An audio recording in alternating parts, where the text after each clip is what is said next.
Bonjour à tous, c'est toujours le frère Zulula dans l'émission, dans les révélations cachées de la parole de Loba. Je rends grâce à Dieu le créateur du ciel, de la terre, de toutes choses, de toute forme de vie, de ce qu'il est grand, glorieux et redoutable.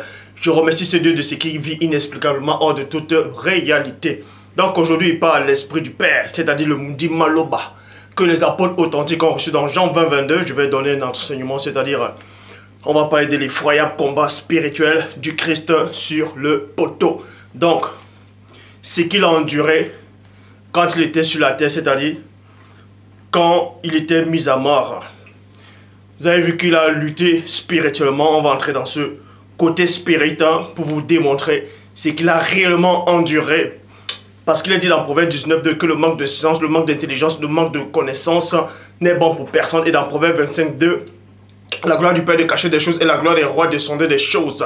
Et dans Deutéronome 29 que les choses cachées sont au Père, les choses révélées sont à vous, sont aux créatures, sont aux humains.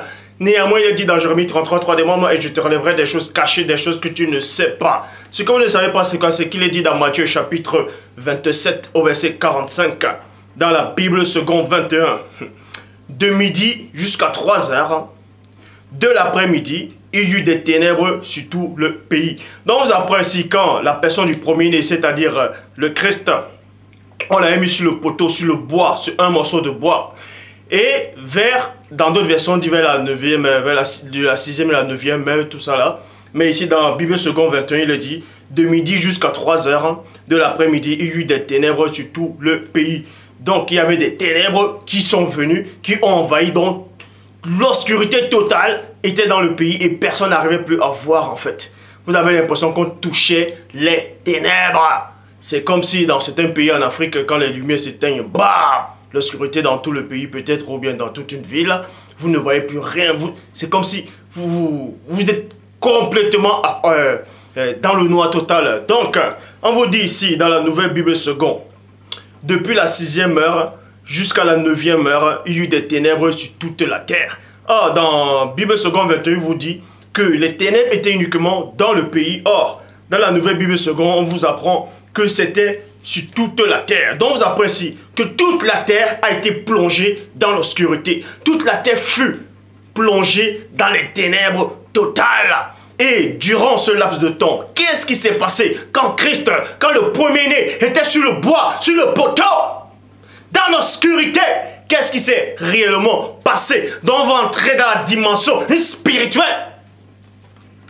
Pour ça, dans la Bible de la Colombe, sur toute la terre, donc on vous dit aussi que les ténèbres étaient sur toute la terre et non dans un seul pays. Bible Chouraki sur toute la terre, traduction écuménique de la Bible sur toute la terre, Bible de Jérusalem sur toute la terre, traduction Abbé Filion, Abbé Rilette sur toute la terre, traduction Abbé Filion sur toute la terre, Bible annotée de Chapelain sur toute la terre, Louis II 1910 sur toute la terre, traduction Pirotte et Clamès sur toute la terre. Et dans Jean chapitre 1 verset 5, dans la traduction du mot nouvel, il dit quoi? Et la lumière, et Christ représentait la lumière, et la lumière brille dans les ténèbres, et l'on point dominé. Vous voyez, Christ qui étant sur le bois, sur le poteau, on vous apprend ainsi que durant son combat spirituel, avant son combat spirituel, il y a eu les ténèbres totales sur toute la surface de la terre.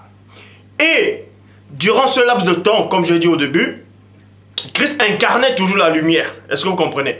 Donc, dans les ténèbres, il est venu dans les ténèbres maintenant, pas les ténèbres de la terre, mais les ténèbres spirituelles. Il est entré en tant que lumière. C'est pour ça qu'il a dit, il est la lumière, lui, dans les ténèbres, et les ténèbres ne l'ont point reçu. Ça c'est dans d'autres versions. Or, la version de la traduction du mot nouveau dit, et la lumière brille dans les ténèbres. Dans les ténèbres. Et on vous apprend que les ténèbres ne l'ont pas dominé. Donc, ces ténèbres-là n'ont pas réussi à dominer cette lumière qui est venue briller dans les mondes. Traduction écuménique de la Bible. Les ténèbres ne l'ont point comprise. Vous voyez, ceux qui étaient dans les ténèbres n'ont pas compris cette intensité de lumière. Ils n'ont pas compris cette lumière-là qui différait des autres lumières. Une lumière éclatante. Ils ont été déstabilisés de cette lumière aveuglante. C'est pour ça qu'il est dit dans 2 Samuel, chapitre 22, verset 10. Il abaissa les cieux. Donc là, vous allez comprendre ici que ça, dans la traduction Kim Jong-un, que ces cieux-là, ce sont les cieux dans le plan spirituel, dans le plan, dans le monde astral. Est-ce que vous comprenez? 2 Samuel chapitre 22, verset 10. Il abaissa les cieux, virgule, et descendit. 2 points. Il y avait une obscurité profonde sous ses pieds. Donc on apprend que le premier-né est entré dans ce monde-là, dans le pays des morts, dans la vallée qui traversait, c'est-à-dire dans la route du grand mystère. Quand j'étais en train de traverser la route du grand mystère, tous les autres esprits, les entités, les anges déchus, les démons de différents niveaux, on dit, lui là, il nous a dérangés sur la terre. Maintenant, il vient dans l'autre monde, il vient dans le plan spirituel. Et là, on va lui donner rendez-vous, on va l'attendre. On vous dit ici que le Christ a baissé les cieux, donc c'est-à-dire l'entrée dans les mondes.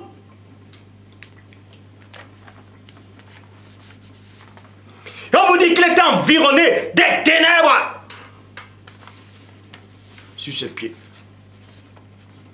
Ésaïe chapitre 9 au verset 1, Bible Ostéval, le peuple qui marchait dans les ténèbres a vu une grande lumière et la lumière a resplendi sur ceux qui habitent le pays de l'ombre de la mort. Donc vous apprenez ici parce qu'il a dit dans Job 33, 14 que Dieu parle cependant tantôt d'une manière, tantôt d'une autre et l'on y prend point de garde.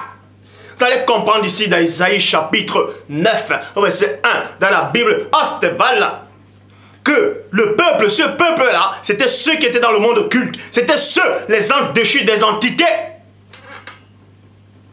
qui vivaient dans ce monde. Et Christ est venu dans ce monde pendant sa mort, pendant son passage de la route du grand mystère. Il a fait un raccourci là-bas. Pourquoi? On va vous expliquer. Donc je relis dans Ésaïe 9, 1, Bible Ostéval. Le peuple qui marchait dans les ténèbres a vu une grande lumière, virgule. Et cette lumière-là a brillé dans le plan spirituel, dans le plan astral. Mais dans le monde physique, c'était les ténèbres.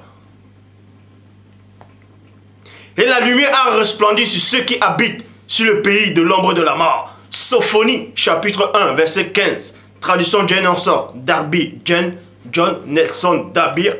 Ce jour, c'est un jour de fureur, un jour de détresse, d'angoisse, un jour de dévastation et de ruine, un jour de ténèbres, d'obscurité, un jour de nuée, de peste et d'épaisses ténèbres. Dans ce jour-là, où le Christ était sur le bois, était sur le poteau, quand il a dit « Hélaou, lama sabatani », il allait de l'autre côté. Il devait livrer son combat effroyable. Le véritable combat spirituel. Donc on va vous expliquer comment ça se passe dans le plan spirituel. Lors du combat. Donc, dans Sophonie, on vous apprend que c'est un jour d'écrasement, un jour de douleur, de confusion dans le monde occulte. Parmi les habitants qui vivent dans le monde astral, dans le bas astral. Ainsi que ceux qui vivent dans le plan spirituel, dans le haut, c'est-à-dire dans les niveaux très hauts. Néanmoins, ils sont tous dans la confusion. Parce qu'il y a une lumière qui est venue les déstabiliser. Il y a une lumière qui est venue éclairer dans ce monde.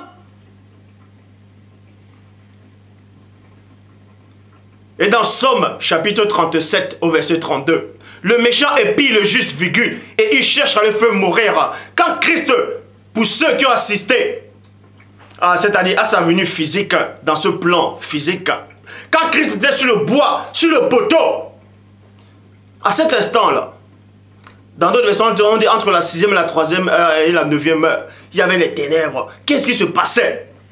Tout le monde était dans la confusion. Chacun était là, personne ne voyait. Mais ceux qui étaient saints à cette époque pouvaient ressentir des vibrations, des énergies du combat. Mais les faibles d'esprit étaient là, ils avaient peur. Ils étaient dans les ténèbres. Qu'est-ce que ça veut dire? Ah, ça s'est déjà passé quelque part. Au temps de Moïse, les ténèbres sur toute l'Égypte. Mais cette fois-ci, c'est sur toute la terre. Toutes les entités de tous les pays se sont donné rendez-vous dans la route du grand mystère. Parce que celui qui devait passer là, cet homme-là, ce premier-né, n'était pas n'importe qui. Cet homme-là, il nous a déstabilisés dans notre monde, sur la terre. Maintenant, il va franchir une dimension où l'homme ne maîtrise pas. La dimension spirituelle. Et on va la tendre là.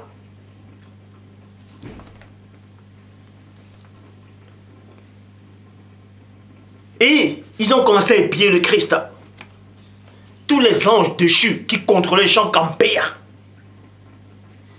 Dans toutes les villes, les autorités, les puissances spirituelles, les démons du haut niveau, les princes de ce monde de ténèbres, les sirènes des eaux, les mamiwata, les djengu, ils se sont mis à épier cet homme-là. Et la révélation, c'est quoi? C'est que la parole dit que l'ange du Seigneur campe autour de ceux qui le craignent. Mais quand on a vu cet homme-là passer là, il était tout seul, il n'y avait pas de protocole. Parce qu'avant ça, il avait dit, Elahu, lama sabatani. Mon Dieu, pourquoi m'as-tu abandonné? Donc il était tout seul à cet instant, parce que l'Esprit du Père s'était retiré. Donc il devait livrer son combat.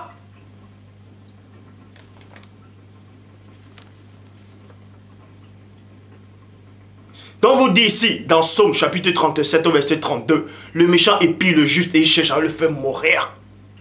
Psaume 48 verset 5, dans la Bible seconde 21, les rois s'étaient ligués ensemble. Ils se sont avancés. Donc on vous apprend ainsi que tous les habitants du monde occulte, que ce soit du haut niveau ou du bas niveau ou du bas astral, se sont réunis, ils se sont concertés. Lui, on va le déstabiliser. Il ne reviendra plus jamais dans le monde des vivants, ni dans le royaume du Père, qui vit inexplicablement hors de toute réalité. Ils se sont concertés. Ils ont mélangé les pouvoirs, les puissances. Lui, on va l'écraser.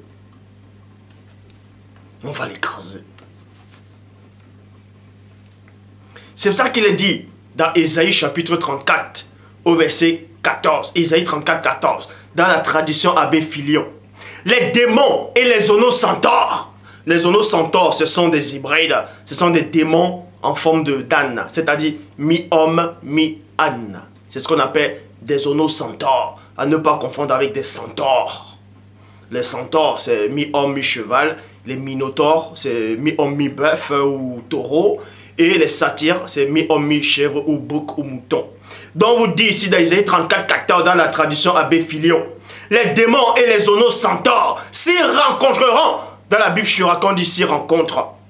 Et les satyres, vous savez, dans ceux qui pratiquent la magie, la sorcellerie, le vaudou, bien les adorateurs du monde occulte, souvent ils font un pas quand ils veulent invoquer les démons. Ils font un pentagramme, ils tracent un cercle, un rond, et ensuite ils font une étoile à 5 branches, c'est ce qu'on appelle le pentagramme. Et le pentagramme, c'est quoi? C'est 2 cornes, 2 oreilles et un bec. C'est la tête de, d'autres disent Baphomet, d'autres disent Pan, le satyre, le dieu satyre, et d'autres le confondent avec Satan. Satan n'est pas ainsi. Mais toujours est-il qu'il est dit néanmoins, dans Isaïe 34, 14, dans la tradition Abbé Filion, les démons et les onocentaures s'y rencontreront, et les satyres s'y jeteront les cris les uns des autres. Donc vous voyez ici, il y a une armée de satyres qui appelle les autres satyres. Venez, car cet homme-là, ce premier-né-là, ce fils, doit passer, on doit l'entendre. On va le casser, le déstabiliser, car l'esprit du Père l'a abandonné. Donc maintenant on va voir si le Père, vu que le Père n'est plus avec lui là, à cet instant, on va voir maintenant qui c'est qui va le protéger contre nous. Et les onocentaures aussi étaient là. Les démons de haut rang étaient là. Si jeteront les cris les uns des autres. La sirène, vous voyez, la sirène, dans une sirène, même la sirène était là, la sirène des eaux, Mamiwata, Djengu. Et dans d'autres versions on dit Lilith, le spectre de la nuit. Lilith, c'est la reine des succubes. S'y retire et il trouve son repos. Psaume 22, verset 13. À ne pas oublier qu'avant ça, le premier-né avait été affligé, avait été fouetté, battu. Il était épuisé. Parce que Ésaïe, le prophète, dit son visage était défiguré. Donc, on l'avait flagellé, on l'avait meurtri, on l'avait fouetté à un degré où il était physiquement faible. Et là, on l'a mis sur le bois, sur le poteau. La souffrance qu'il a endurée. Pendant ces 3 heures décisives dans les ténèbres, tout le monde culte était rassemblé contre le premier-né.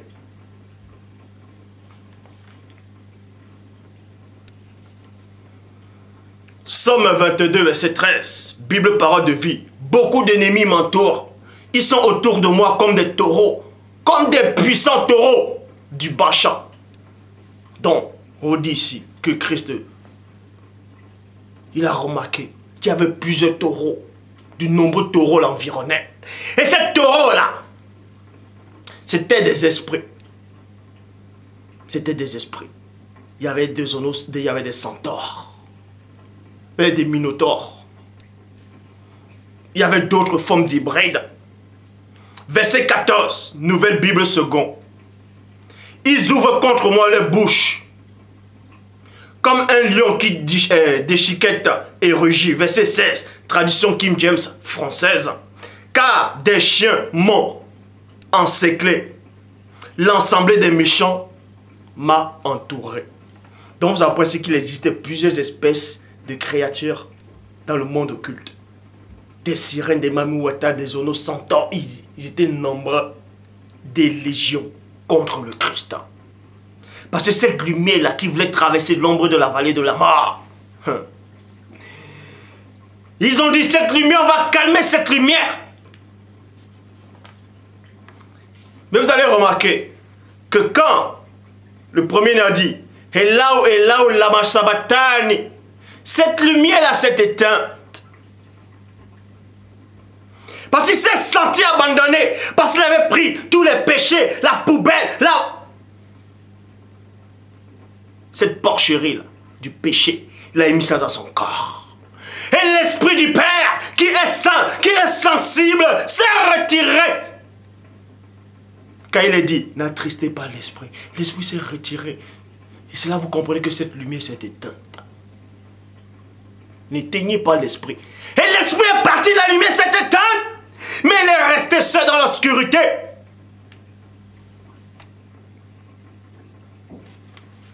Et là, le combat a commencé.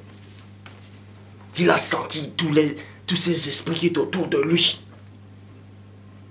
Pendant ce temps, les gens de l'autre côté, dans le plan physique, aussi étaient dans les ténèbres. Les puissants messagers, les anges, les archanges, dignité, trône, autorité, archanges, séraphins, ophanim, étaient auprès du Père. Ils assistaient. Mais le Christ devait livrer ce combat. Il devait livrer ce combat. Les anges étaient prêts à intervenir. Ils étaient là. Mais il fallait un peu attendre pour voir ce qui allait se passer. Verset 16, traduction King James française. Car des chiens m'ont encerclé, l'ensemble des méchants, m'a entouré. Verset 21, Bible seconde 21. Protège mon âme contre l'épée, virgule. Protège mon âme contre l'épée. Donc, on vous apprend ici que le Christ s'adressait au Père. Protège mon âme contre l'épée. Et l'épée représente la parole. Ça représente aussi la bouche. Donc on se moquait de lui. De même que sur la terre. Quand il était sur le bois, sur le poteau, il y avait des gens qui se moquaient aussi de lui. Et ma vie contre le pouvoir des chiens. Ma vie contre le pouvoir des chiens. Verset 22, tradition David Martin. Délivre-moi de la bouche du lion. Et on vous apprend quoi dans Pierre? Que le diable rôde comme un lion. Donc on vous apprend que lui-même il était là. Et le Christ dit, délivre-moi de la bouche du lion et réponds-moi. En retirant d'entre les cornes des licornes. Dans notre version, on dit le contre les cornes du buffle. Mais là on dit des licornes. Donc c'est notre espèce de démon cheval là. Avec une corne là. Donc pour ceux qui pensent que les licornes ce sont des légendes. Des balivernes. La parole vous dit ici, dans David Martin, délivre-moi de la bouche du lion et réponds-moi en me retirant d'entre les cornes des licornes. Tradition Abbé Filion, verset 21. On parle des cornes des licornes. Tradition King James, tradition King James française, toujours dans le verset 21 aussi, c'est les cornes de licorne. Or, dans David Martin, c'est dans le verset 22. Psaume chapitre 37. Psaume 37, verset 5 à 6. Recommande ton sort au Seigneur, mets en lui ta confiance et il agira. Donc le Christ s'est souvenu qu'il faut s'appuyer au Père. Recommande ton sort. Toi qui me regardes, peu importe ce que tu endures, peu importe le péché que tu as commis là actuellement, peu importe le péché qui te dérange là, peu importe si ton cœur te condamne, Dieu est plus grand que ton cœur. Recommande ton sort au Père Tout-Puissant. Et il agira. Mets en lui ta confiance et il agira. Il fera paraître ta justice comme la lumière et ton droit comme le soleil de son midi. Point. Donc, quand Christ s'est recommandé au Père, quand Christ s'est confié au Père, il y a une étincelle qui s'est allumée. Et ces esprits-là, occultes, ont vu une étincelle. Ils ont vu une lumière qui commençait à prendre forme dans les ténèbres. Et la justice du Christ, le sacrifice qu'il avait accompli, c'était une justice. Tu as aimé la justice et tu as haï l'iniquité. C'est pourquoi cette étincelle s'est allumée. Et ces esprits ont vu l'étincelle. Et ils ont commencé à paniquer. Ils ont commencé à flipper.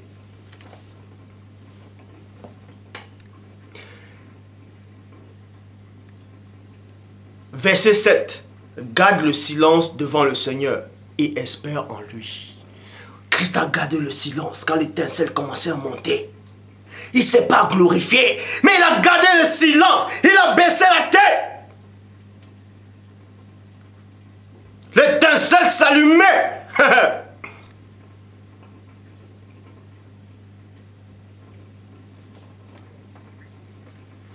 Il s'est souvenu de Samson. Juge chapitre 16, verset 28. Alors Samson invoqua le Seigneur et dit, Seigneur Dieu, souviens-toi de moi. Je te prie, ô Dieu, donne-moi de la force seulement cette fois. Ésaïe chapitre 40, verset 31. Ceux qui se confient en Dieu renouvellent les forces. Donc Christ ici dans les ténèbres, il s'est confié au Père Tout-Puissant. Et ses forces ont été renouvelées. Parce qu'il ne manquait plus de force. Quand il était sur le bois, sur le poteau. Parce qu'on l'avait fouetté. Même quand il a porté ce poteau, il est tombé. Il s'est confié au Père. De même que Jonas s'est confié au Père. Dans le ventre du poisson. Et les forces ont commencé à remonter. L'étincelle a commencé à s'allumer.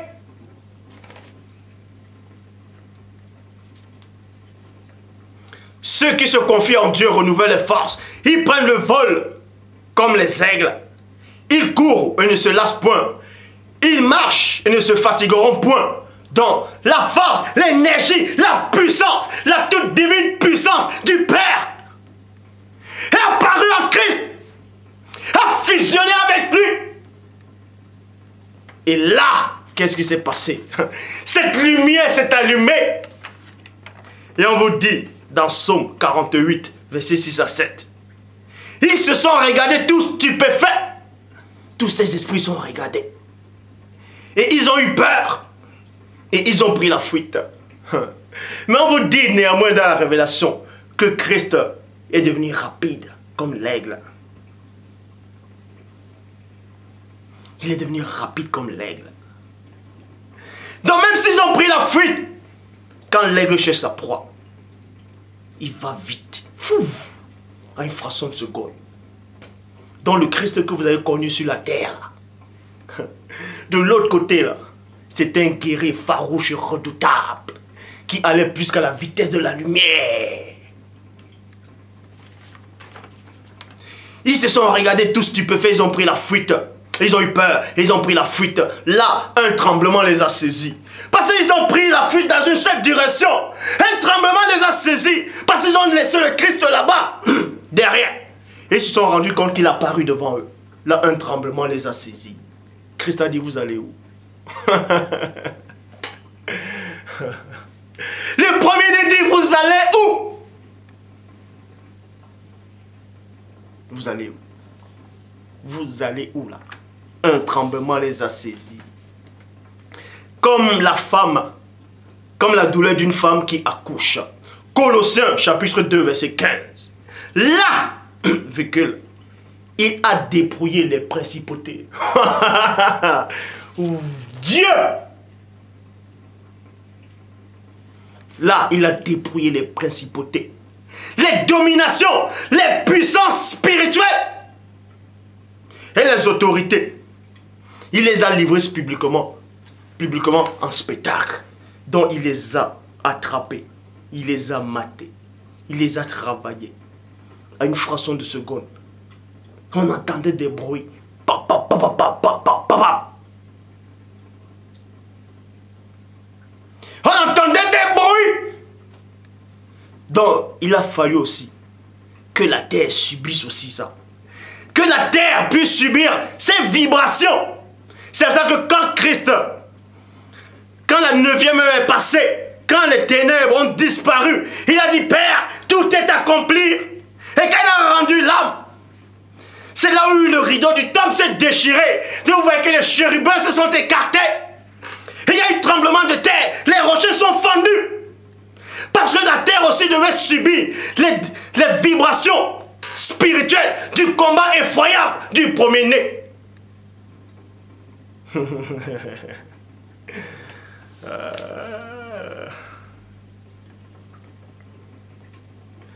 Quand il les a entraînés dans son cortège triomphant après sa victoire sur le poteau. Éphésiens chapitre 3, verset 10, Bible de la Colombe. Ainsi, désormais, les principautés, les pouvoirs dans les lieux célestes connaissent par l'Église. L'Église, ce n'est pas les bâtiments. C'est celui qui marche avec le Père. Par l'Église. La sagesse du Père dans sa grande diversité. Bible des peuples. Dès maintenant, les principautés, les autorités du monde supérieur vont découvrir à travers l'Église les multiples aspects de la sagesse de Dieu.